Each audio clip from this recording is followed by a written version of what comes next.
The Power of Food, we are planning as a big project that will be rolled out across 6 regions of the UK. Joining forces with Nick and Flora and Mish, it feels like we're together, we're better armed to start dealing with some of these issues. I think at the heart of this project, The Power of Food, is also this idea of dignity. The dignity of being able to go and have a relationship with somebody in your area who grows your food, to have a conversation with them about the food that's been grown, to understand how to cook it well so it nourishes you and your household, to know that you're part of caring for the place that you live in. These are all things that are actually just foundational to being human. We have an industrialized, commodified food culture where we can have anything on tap, go to a supermarket and just order something that has no relationship or resemblance to what the season is or to what the place is. So we become a bit denatured. The system is set up to sort of almost take people away from that connection with food. People really want to have that connection, but never thought that it was actually possible. Now is the time for us to reconnect. So yes, I have a vision for a future world where we are a lot more interconnected and a lot more that we take care of each other more. There's more love. Yeah.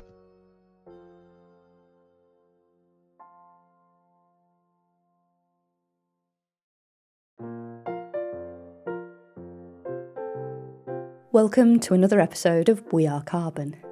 I'm Helen Fisher, and you've already heard from all 4 of the guests that are joining me. We've come together for a conversation about their collaborative project, The Power of Food. It's in its early stages, but is bringing together their established areas of experience, which are diverse.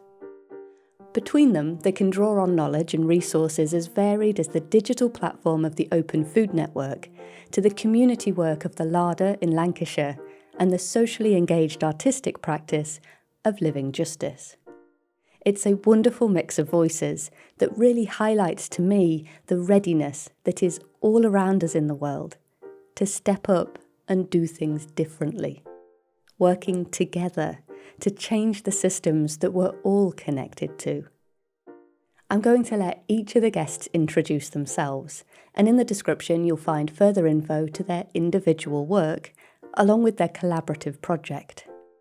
Don't forget to subscribe to keep up to date with more from We Are Carbon. And let's get stuck in. Hello, I'm Nick Weir. I'm a part-time grower on a community-supported agriculture project, and I helped to set up a food hub in my hometown in Stroud, Gloucestershire, about 20 years ago. And I'm now part of the Open Food Network, which is a global community of farmers, growers, community food enterprises and software geeks with a common belief that the food systems of the world are broken, and we're in the process of rebuilding food systems from the bottom up and building them more fair, more resilient, more sustainable, kinder than the existing food systems. Yes, so I'm Kay Johnson. I'm director of the Larder. My background, well, I was brought up on a farm, a small farm in Lancashire, and then I became a chef, and then that was far too much hard work. So I became a nutritionist, and the majority of my work as a nutritionist has been managing initiatives in disadvantaged communities. So I worked in Scotland for a long time. I've worked overseas, and I've really experienced the way that it doesn't matter where you are, that food brings people together and magic happens when you do that. And there's so many other benefits. I set up the Larder about nearly 10 years ago now. And that's what it's about, really. It's bringing people and food together in different ways. We run educational programs in communities with communities. So it's we speak to people, we kind of co-produce all our programs, and then kind of see what happens, and things grow organically. And one of the main things that I'm working on now is looking at how we can make fresh local produce affordable to people on low incomes without farmers bearing the cost. So I'm working with farmers who are often struggling and not getting a fair price for what they're producing. And then I'm also working with communities where people are struggling to buy food and having to use food banks. So I've kind of got that paradox. So my work sort of sits in the middle of that, trying to think of inventive ways to kind of to bridge that gap. So hello, lovely to be here with you all. My name is Flora, and I collaborate with Mish Fabreleu, and we're both co-founders of Living Justice. And my background is also like Kay. I grew up on a farm. I was very fortunate to grow up on a mixed farm. And I then studied geography and landscape design. And I slowly came to realize that of all the human activities there are, how we grow our food touches everybody's lives, and it touches the whole surface of the earth. So my contribution to our collaboration is that I'm passionate about our capacity as humans to be part of shaping the earth in a way that benefits ourselves, but also benefits the whole of life. And food is one of the most, perhaps the most dynamic and direct ways we can do that. So we can, by choosing to build food systems that benefit our water systems, benefit the soil, benefit the biodiversity, but also benefit our own inner landscapes, our bodies, our digestive systems, our minds, our spirits. And so for me, the reason I'm interested in food is because it is the place where we as humans can be, I feel, building and rebuilding a better world. Thank you so much, Helen, and thanks for coordinating this podcast on such a vital and fundamental way of being in the world, which is to discover how to be deeply regenerative and reverential around what food is, not only to our own bodies, but to a culture. And my work with food has been as an artist, and I do believe that the power of the arts has offers a profound potential, because it invites in curiosity, and it invites in different ways of knowing through the body to discover how we're connected with nature. And food is a bridge to this vital connection. And I happen to be in South Africa at the moment, so thank you for inviting me to contribute, even though I am on another continent. For me, food is a way of defining and distilling what are the primary essences of what connects us all, and that is our relationship to the earth, our relationship to the food that we eat, something that is a necessary contribution to what life is. And so food became the medium for my artistic practice. It's an intervention, I would call it an intervention, a disruption to the commodified capitalist systems of food production, which are so alienating to not only ourselves, but also disturbing and disrupting and poisoning to the land. And so I think that food as an artistic practice invites us to become food citizens rather than food consumers. And I also love to use food as a metaphor. So even the practice of people gaining a new skill of learning how to ferment cabbage as an artistic practice, but still leaving with a practical activity and a tradition which helps to reaffirm our connection to food as medicine. And that if we were eating foods that came from soils that were well looked after, that we were eating food that was of the season, that we were eating food that was of the land, that brings in a food activism and a food understanding that we need to be living with the food and the geographies that sustain our indigenous foods, and that brings us to being food citizens for food sovereignty. So that brings in the political as well as the sacred. So that's my take on it. Why is it important to connect people to their food? I think that if I wasn't spending a bit of my time every week with my hands in the soil, I would not be able to carry on doing the work that I do in front of screens all day. I think it's really important to connect with the earth. And if we can eat food that has been grown kindly, not just kind to the humans, but kind to all the beings that are linked to our food, then we will be more whole as human beings. And I think what the world needs is whole human beings who are connected to each other and connected to the land their food comes from.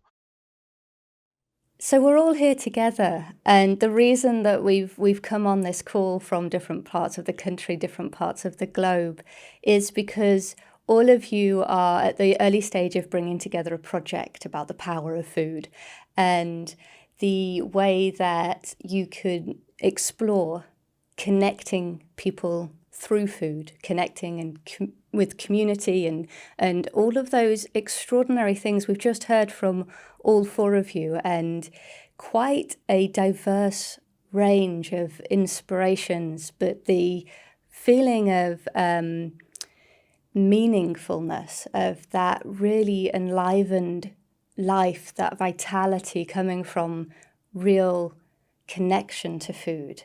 I think that came across from all of you and was very, very beautiful.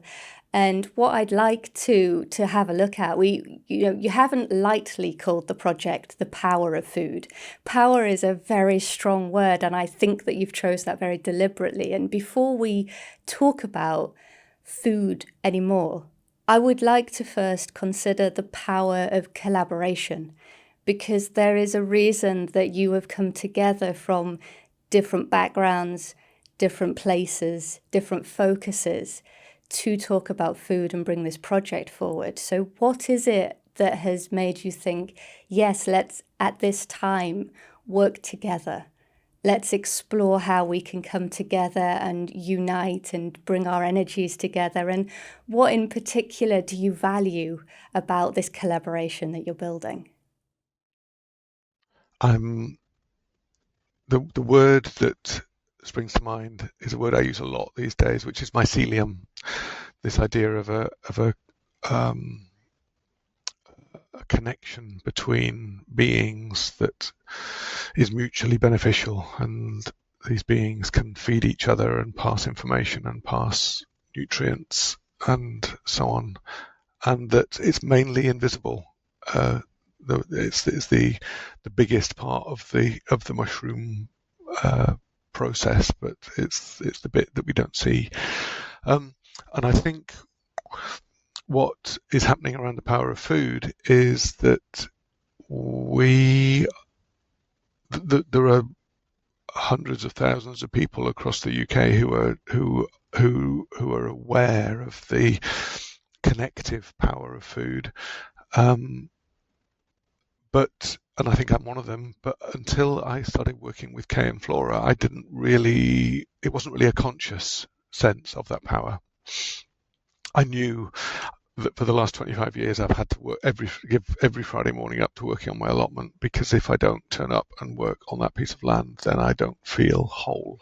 But I'd never really sort of thought about what does that mean and what's the science and the art behind that. It was just that I knew I needed to connect with where my food came from.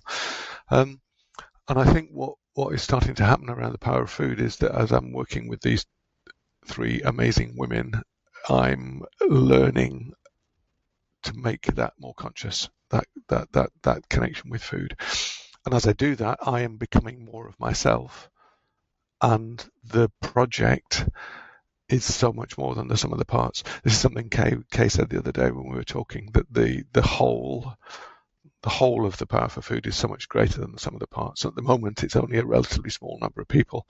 But I imagine as we roll this thing out, that we're going to have a large number of people who know that food is powerful and start to understand why it's powerful and how they can use that power to build communities, to build connections between people, to build connections across difference. And in the process, each one of us is richer. So, from a selfish point of view, I'm doing it because it makes me happier and fuller and more complete as a human.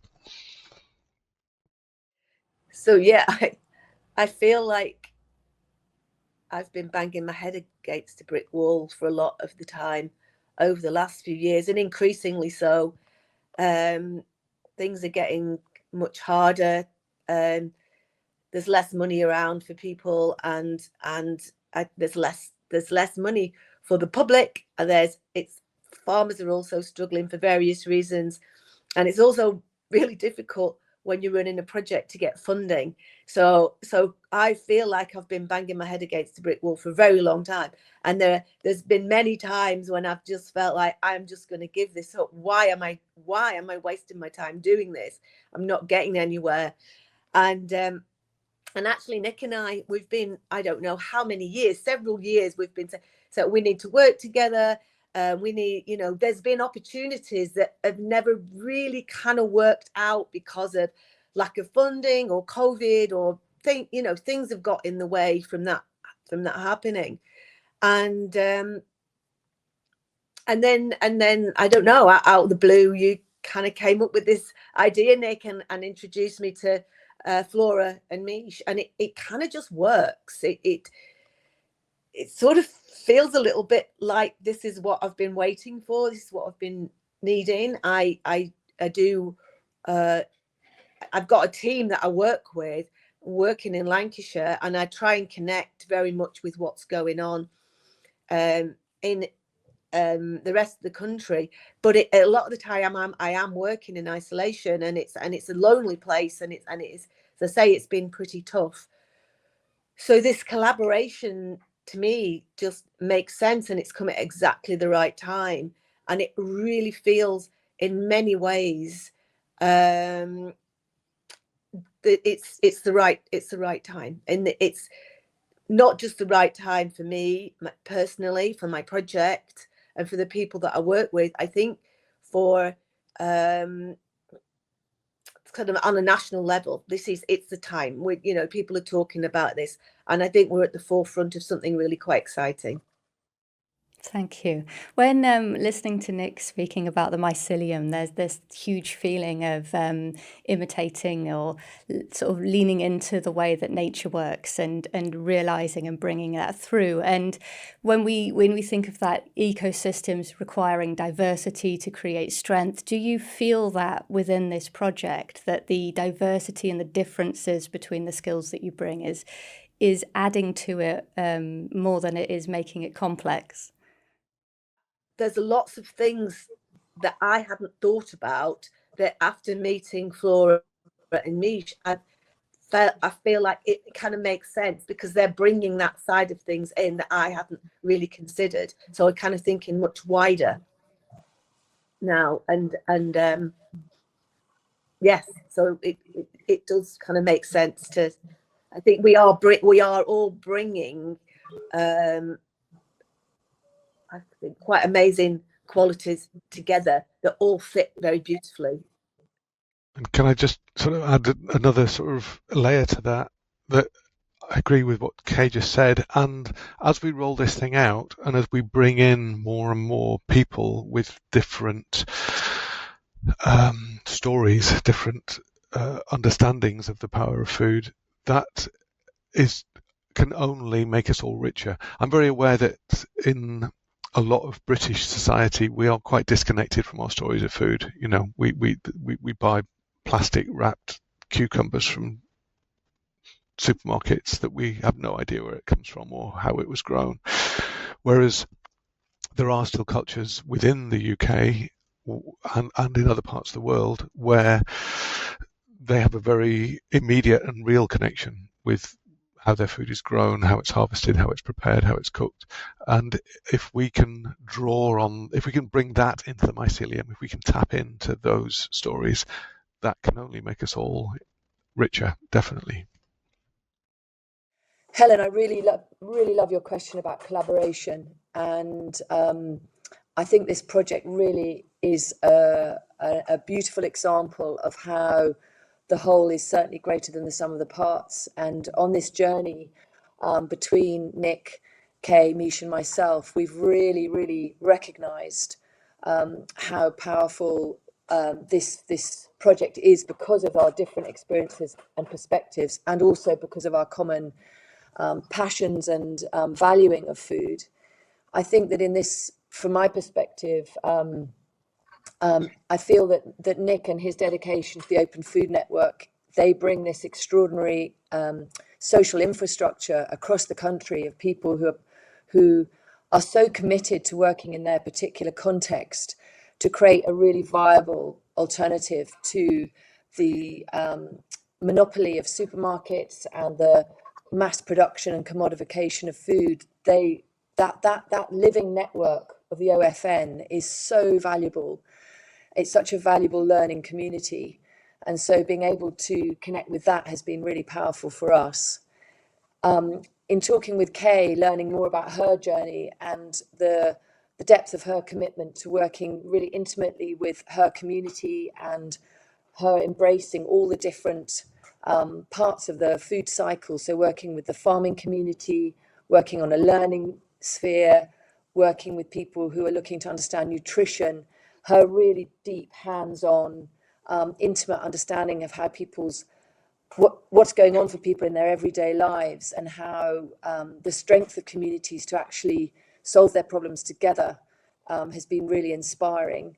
Amisha, I'm so sure, will speak about her arts practice, but also together we've developed a research process, which I think has helped, maybe putting a lens on all the work that's being done, is understanding the power of research, the power of actually dedicating time and energy and resource to deeply listening to what people are doing and forming connections and seeing much larger trends and much larger patterns emerging. And I think from that point of view, it's about valuing this network, valuing those community practitioners, and seeing that they are actually offering a very real and very viable alternative. And it's not even an alternative, it's actually, they're offering a very real and very viable way of rebuilding our food system and making it one that we can all shape and all be involved in. So yes, it's a really good question, Helen. I think collaboration is at the heart of this project as a team, and also through the network to communities across the country. Beautiful.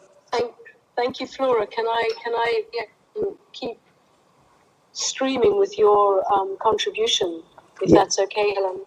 Yes, please. I'd love to extend the metaphor of collaboration in mycelium, if I may, which is that not only are we collaborating with human beings, we're collaborating with networks of consciousness and sentience that are, as Nick says, we're working with invisible forces. We're also much more entangled than we realize with our ecosphere. And what I love about being an artist who works with ritual is that through the rituals, which are earth-centered rituals which are Thanksgiving rituals, they're rituals of gratitude and recognition and acknowledgement. And I think that's one of the arenas that we have really lost in these cultures, which is to remember to give thanks to the soil, to the earthworms, to the trees, to the water, to all the hosts and communities that are underground that we have no visible connection with, but know that they are working to create the richness of food and nutrients that allow our food to be nutrient dense and to give us the food as medicine that we need, which is from the food itself rather than from supplements. And so the collaboration, I feel, is strong between our different and diverse practices, and it is an extensive collaboration which is beyond just the human. The question that I would say keeps us alive is, how can we think differently about food, i.e. that food isn't just fuel? How can we think differently about food, and how can food in itself help us think differently so food becomes an agent of change in itself? It's not just a functional commodity. So those are some of the qualities of the arts that I think we bring, which again, the power of ritual is something that has indigenous tradition. We've lost it in the West, and to bring it back, there are some cultures, like in the Jewish culture, we still have ways that food is used as a metaphor and a symbol for journeys of transformation and transition. So the collaboration is wide. It's one that is about co-laboring, not just with human beings, but co-laboring with all the sentient communities of our beautiful earth. Thank you. Thank you to all of you. I think that there's so much information and insights coming through about really the power of food. You are highlighting that to us as we move through this together. And I feel that there's just a complexity, a sort of all-encompassing feeling that comes through. And I just want to pause and just say thank you and congratulations and really just acknowledge the significance of what you're doing, because you're doing something that actually is available to many people. We could all stop and realize that we can build connections with people that are working in similar fields or that have a range of different skills, but we don't always do that because it can mean dedicating time. It can mean doing something that's unknown.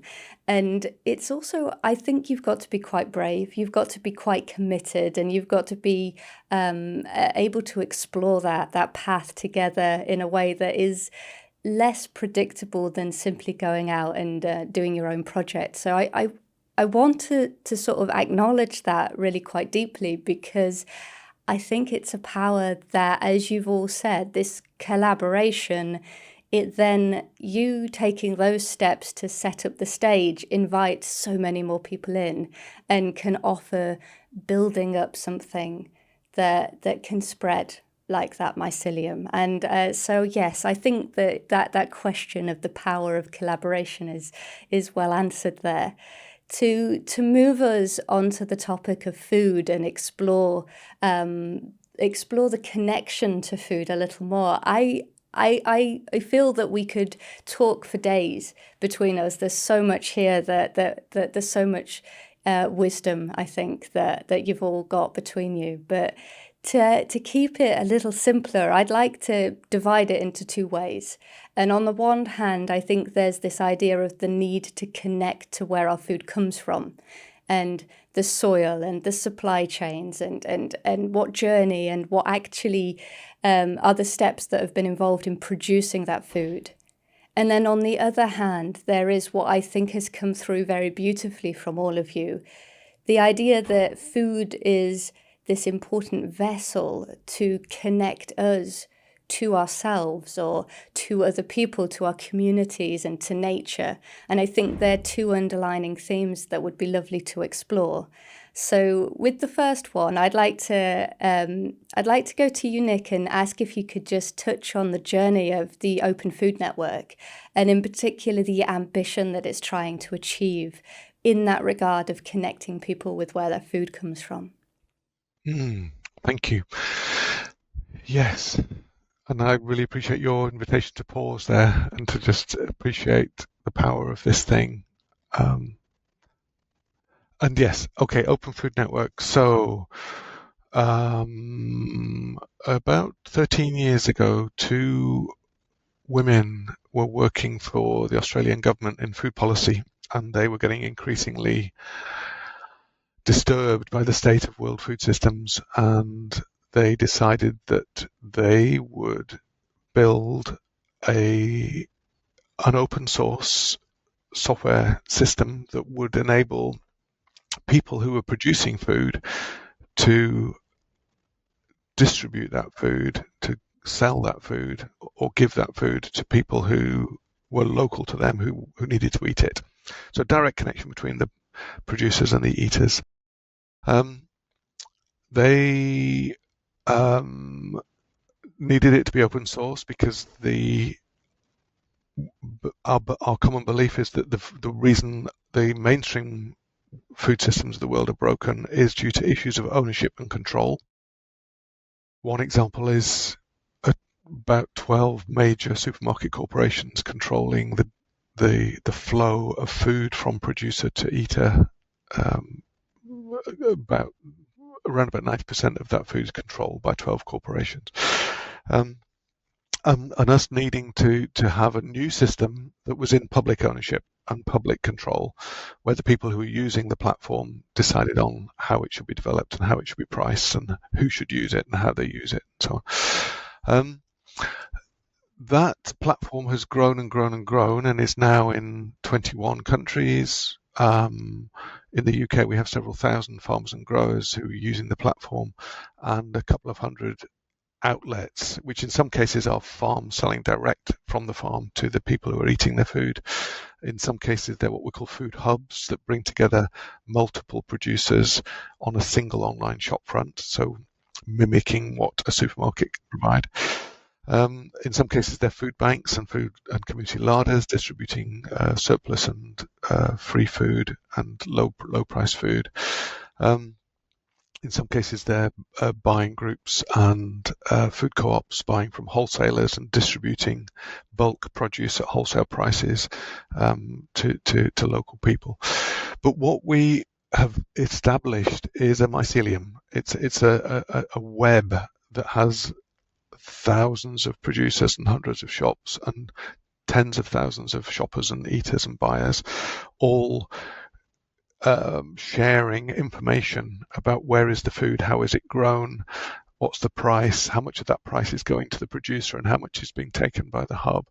All of that information is available and being shared. And that software continues to be developed.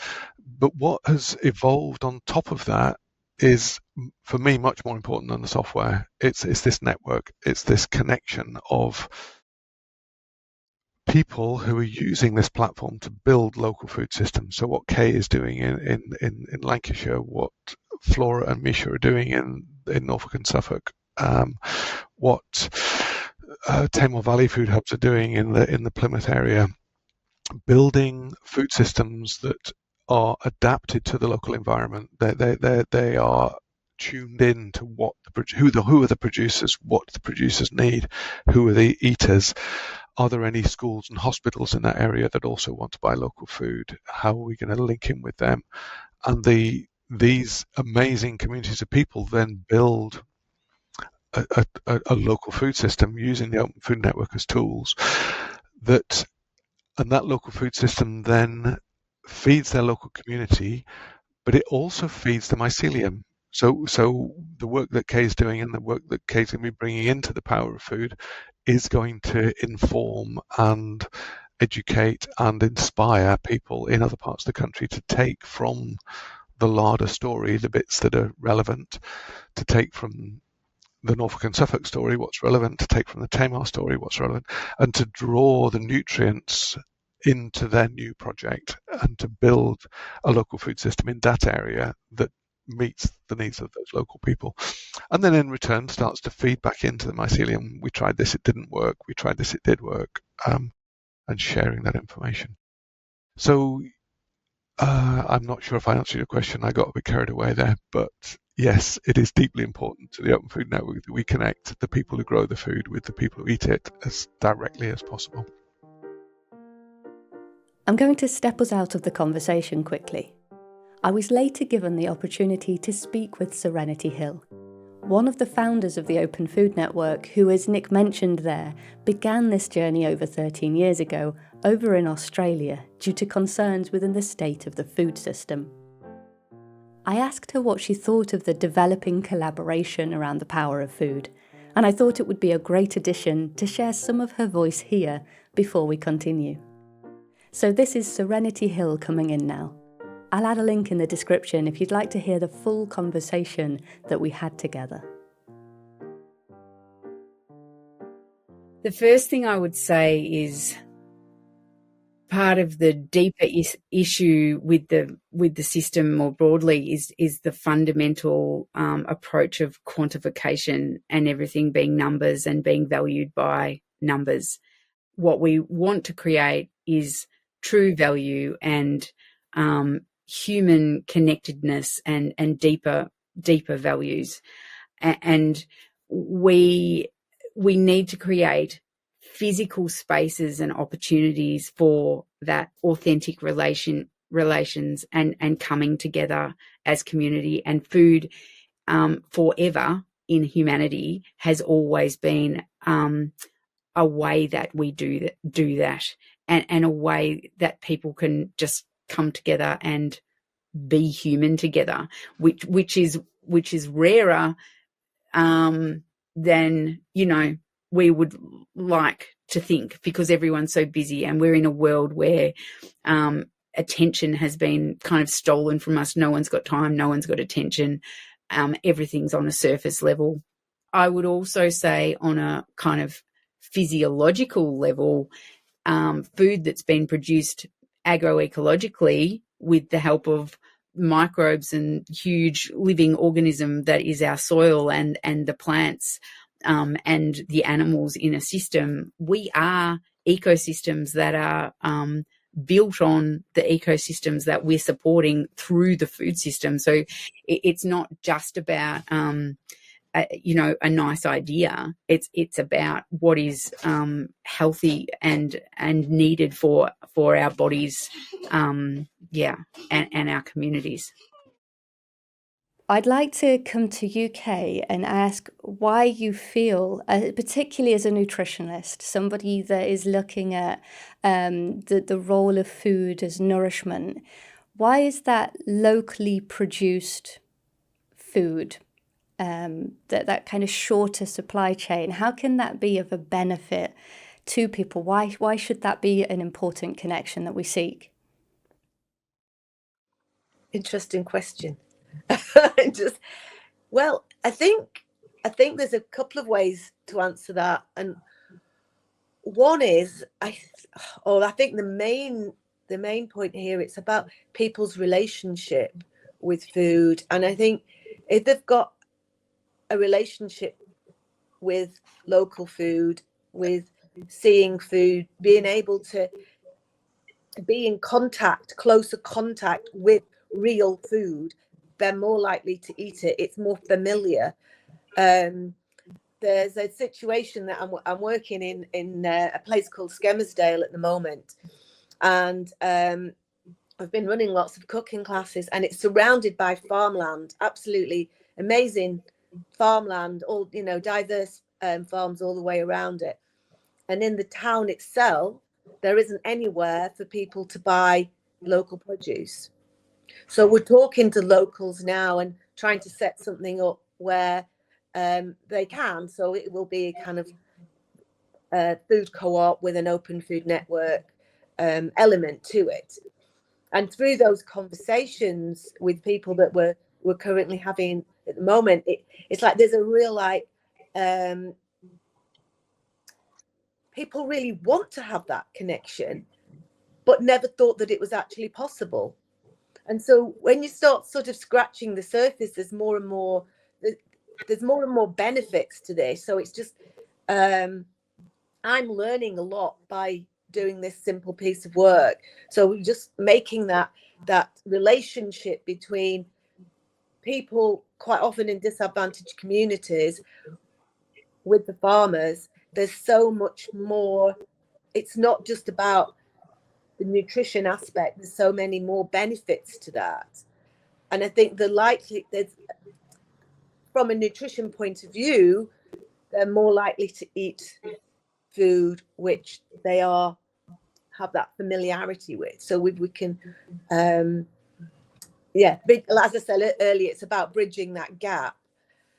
The other point is when food is fresher, it's more nutritionally beneficial. So we have that as well. So if we can get food that's picked on one day and then sold the next, then that's going to have a higher nutrition content than fruits and vegetables that have been lying around in the supermarket for a week or so. So I'm not sure. I hope that answers the question. I might have gone off on a tangent a bit.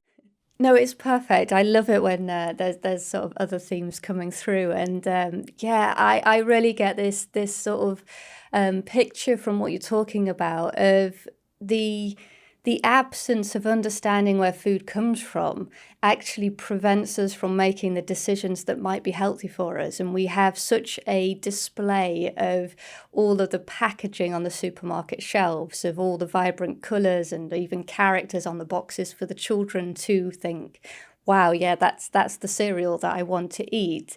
And perhaps that then doesn't give credit to the food that they might naturally levitate to if they actually were able to recognize this is where it comes from. So yeah, I felt that come through from your answer there. And I think that a whole lot more besides. It's connecting all of it because you're talking about things that are deeply supported through the Open Food Network and the potential that brings to be able to create a local food co-op. So it's lovely moving through this together. I'd like now to bring in Mish and Flora and move to a little bit more of the other side of the story, that idea that we can connect with ourselves, with our communities and nature through food, rather than just seeing it as something that we need to eat and fill ourselves with energy from. So I would love to just open that up and hear your thoughts around that. Well, I'll just perhaps talk about the intimate relationship between our bodies, ourselves, our communities, and place. I think over the years working with Mish and prior to that working as a landscape architect, just realizing whether people live in cities, whether they live in towns, whether they live in rural areas, this deep history of language, of seasonal rituals, of family traditions, of, as you spoke earlier about, Helen, about meaningful interactions with place that happen through food. And I think that what can happen is that there's a phrase, a death by 1,000 cuts. We slowly, those experiences, those connections, the kind of gathering apples in autumn from a community orchard, the noticing the first tomato arriving because it's that kind of late summer, autumn feel. The fact that a street name actually is a memory of the fact that there was hazels growing along it. The recipes that your grandmother learned from somebody who lived close to the land, all of that cultural richness that connects us to place and connects us to each other is our kind of, not our birthright, it's just what it is to be a human being. I think it's so deeply in our psyches, in our dreams, in our longings. And I feel that this project is all about recovering, reclaiming, reimagining how place can be experienced, and that actually through food we can really experience that sense of belonging. And it's a very deep and very healing and very empowering experience. And so my sense of one of the connections that food brings is that intimate connection back to where we dwell, and a feeling that we, as Mish referred to, as food citizens, can actually play an active role in caring for the places that we dwell, and we can do it together. And I think that experience of together nourishing ourselves, nourishing each other, and caring for place are very deep, very meaningful human activities that we all can be returning to. Mish. Thank you, Flora. That leads me beautifully into how true ritual, most ritual, if we go back to indigenous and traditional rituals, they are linked and tied to the agricultural seasons. And so planting, dancing, singing to harvests, sharing the first fruits and honoring those tastes. What we have become so alienated from is the call of the seasons and the turning of the year, because we're have an industrialized, commodified food culture where we can have anything on tap, go to a supermarket and just order something that has no relationship or resemblance to what the season is or to what the place is. So reconnecting with our agricultural rhythms through ritual is a very strong and powerful way of remembering what our food cultures are about. Food and culture, agriculture, the word is together for a reason. We cannot have cultures without agriculture. We cannot have agri without cultures. So communities are very important as restoring our communities through food is a significant part of the work that Flora and I do as artists, so that the connecting of the self is in order to be able to connect with nature, to be able to connect with each other, and remembering too that we have very sensual natures and that we have bodies. It is our bodies that are drawn to good foods. And if we have lost that sensuous nature of the smell, of the touch, of the firm textures, of the different colors, because we can have packaged foods and we're not actually in rhythm with the seasonal and the local and what is available at that time, we become a bit denatured from our own beings and our communities and obviously from the soil. So I think the vitality that food rituals help reconnect us and link us to the place of food through these beautiful celebrations and ceremonies, which again reconnect us to our whole selves. We remember that we can sing, we can dance, we can give thanks, we amplify what it means to be a human being. One thing that we also forget in this reconnecting with food is that industrial food costs a lot of money. It has transportation systems, it has distribution systems, it has packaging systems, and also highly subsidized, which means that it's cheap, but it's not actually cheap for the planet. It also has pharmaceutical repercussions, because obviously if you're not eating your local, natural, organically grown, regenerative food that's locally produced, you won't be having the food medicine that restores good energy and good health.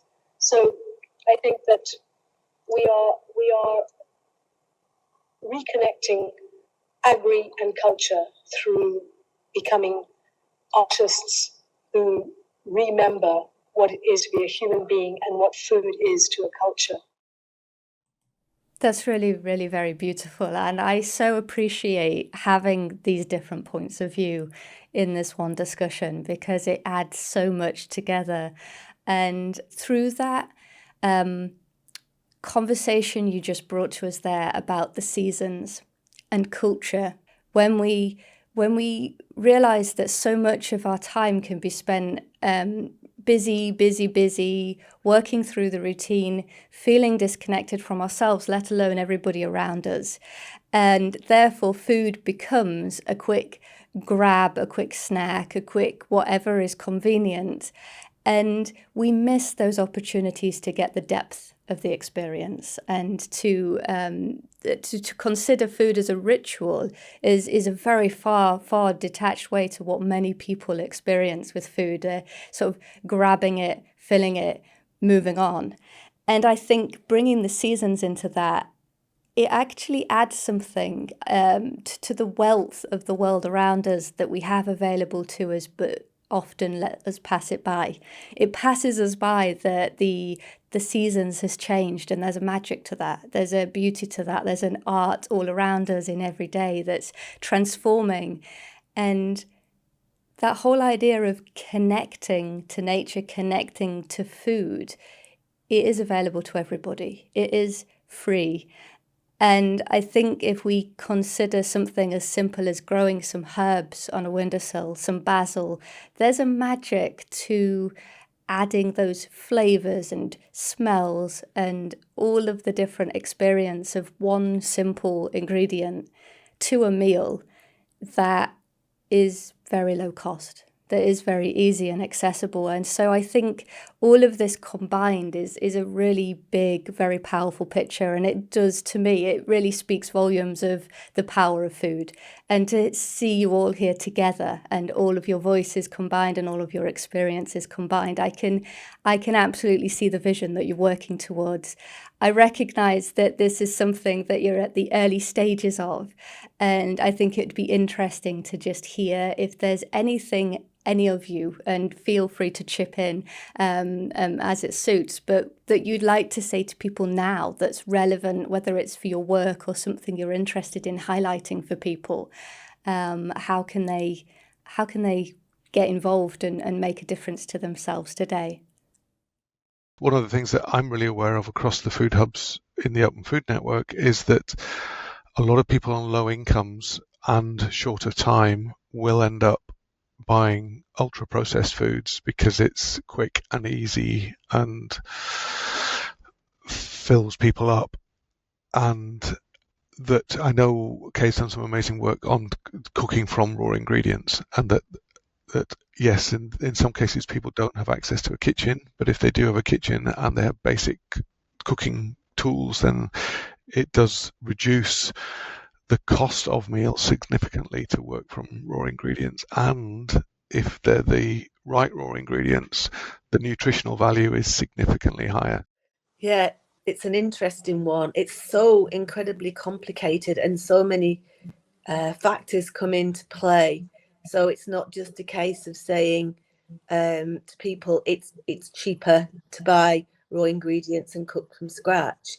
If, like Nick says, you haven't got any, or you've got very limited cooking facilities, or you don't know how, or you've not got the time because you've got 3 young children to look after, you don't have anywhere to buy it from. Like we have the problem that I mentioned earlier in Skelmersdale. You have to get a bus or a taxi out to the next town to buy the fresh local produce. So it's become very complicated for people. And not only that, it kind of feels like we've got to change the culture. The system is set up to sort of almost take people away from that connection with food, and so we've kind of people themselves they've got quite a lot to fight against to be able to get that back, and to do it on their own, it's like, well, don't even know that it's possible. So my work involves trying to work with people to overcome the obstacles that prevent them from being able to buy fresh local produce affordably. So, one of the things that we do is we have a voucher scheme, and that's worked really well over COVID. We work with a market stall on Preston Market, and the farmer, a lot of the farmers that I grew up with sold their produce to the guy with the market stall. I actually went to school with him, and it worked really well. So we knew we were putting out recipes, online recipes during COVID, and people could go with their voucher, buy the seasonal fruit and veg, and then do the online cooking class. So that's one of the ways that we do it. I believe that everybody should have access to the same food regardless of income. The strapline for the larder is food fairness for all. So so this is kind of what we're striving to do. I know the obstacles, this is just raising awareness with people about where they can buy food, simple recipes, eating on a budget, very basic, simple things steps towards helping people along that journey. I keep saying bridging the gap, but it kind of is. It's trying to sort of make that very wide gap smaller. But we are battling against quite a lot of other obstacles that keep coming in the way, like food prices are going up. So, I don't really know what the answers are. I'm just trying to kind of keep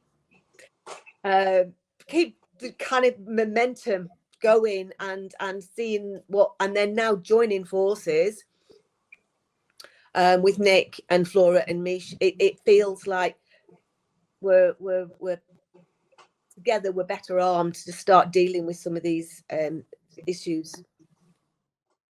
Your question was, what can we offer people now?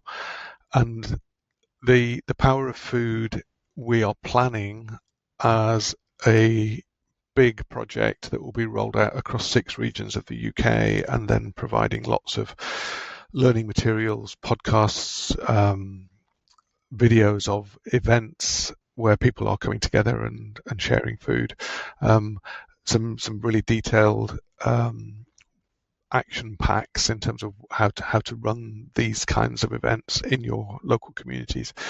In the meantime, until that funding is secured, I want to just check with my colleagues, this is something that I haven't talked to them about, whether we would be up for a particular area, particular region, to contact us and say, we'd like to do a Power of Food event, and we have funding to support this team to come and work with them to run a project along the lines we've described. It might be that we don't want to do that yet. We might rather wait until we got the funding to do it nationally across 6 regions all at the same time, with those regions sharing information. But maybe we could check with the others before we include this in the in the recording or not. And I just briefly want to reflect on your point about time, and the way our society has forced us to become more and more individualistic and less interdependent. Because I deeply believe that humans are social beings and that we need each other. We need to link with each other, not just on a sort of spiritual basis as the way we've been talking, but in terms of practical stuff, that communities that live together and share cooking and childcare and elder care and work are more efficient than communities where everybody is responsible for doing all of their work, all of their childcare, all of their elder care, all of their everything individually. There's massive wastes of time there. And if we could have a more interconnected, more socially cohesive society, we'd all have more time. And we could grow our own food, and we could cook food, and we wouldn't all have to cook a meal every day, because we could cook meals for neighbours who were a bit busy or who had a bit too much childcare or elder care or whatever going on. So yes, I have a vision for a future world where we are a lot more interconnected and a lot more that we take care of each other more. There's more love. Yeah. I'd like to come in here if I may. Just to, first of all, to honour and appreciate how deeply reflective and inspirational this podcast has been, and Helen, your way of weaving in and amongst all the different themes and picking up on very, very key and depthful relationships that are so needed in terms of how do we come together to practice change, because change is a practice. And I think what Nick and Kay, Flora and I are doing is practicing what it means to respect, affirm, and amplify each other's ways of thinking and relating and experiencing and feeling through what does a true food culture look like, and how do you put it into being. So one of the things I have done over the years was to set up something called Kitchen Ritual. With Kitchen Ritual, I invited people to buy in bulk with each other. So that's set up not only a way of connecting with local food farmers and food allotments and food growers and box schemes. I'd bring the particular vegetables from that week with a lot of condiments, and people would together for 3 to 4 hours cook together by feel, by smell, by texture, by inspiration, by stimulus of the senses. And that's how we learned to cook together. And then the idea would be that you'd also then link in with local supply, bulk supply systems, and order together. And then when the large orders came, the bulk orders came, which would be much cheaper, you'd distribute them, and then you'd sit around and you'd actually make some food together. As Nick said, that stimulates communal practices of cooking and of sharing food together and discussing food gardens and what it is that we can all be contributing as healthy food citizens to healthy food cultures across difference as well. So that would be one of my what can we offer people now, and it's something that I've offered for many a year in many different places in disadvantaged communities as well as in community centres, in urban centres. So it's not complex.